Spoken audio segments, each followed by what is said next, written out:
السلام علیکم۔ آج میں آپ کے سامنے کہانی لے کے آئی ہوں نیمبو نچوڑ کی۔ ایک نیمبو نچوڑ تھا جو کہ بہت کنجوس تھا، کام کوئی نہیں کرتا تھا۔ کہ ایک دفعہ کا ذکر ہے کہ ہوٹل میں ایک مہمان کھانا کھانے کے لیے آیا۔ اس نے اپنی پسند کا کھانا منگوایا۔ اسی ہوٹل میں ایک مفت خور بھی داخل ہوا اور بلا تکلف مہمان کے ساتھ آ کر بیٹھ گیا۔ اس نے مہمان کی پلیٹ میں نیمبو نچوڑ کر کہا کہ کھانے کا اصل مزہ تو نیمبو ہی نچوڑنے سے آتا ہے۔ مہمان نے اسے شریک طعام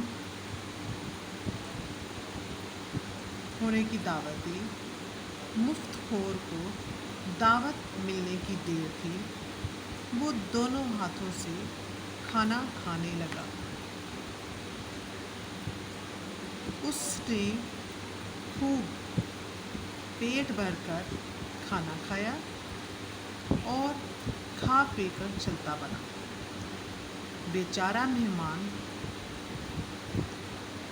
تل ملا کر رہ گیا، کیونکہ اسے ڈبل بل ادا کرنا پڑا۔ اس نے سوچا نیمبو نچوڑ دھوکے باز اور بے شرم ہوتے ہیں، مفت خوری ان کی عادت ہوتی ہے، اس لیے کبھی بھی کسی پر یقین نہیں کرنا چاہیے اور کبھی بھی کسی کو اس طرح دعوت نہیں دینی چاہیے کہ اس کا انجام الٹا ہی ہو جائے اور وہ آپ کے ہی گلے پڑ جائے۔ اسی لیے کہتے ہیں مفت خوری انسان کو بے شرم بنا دیتی ہے۔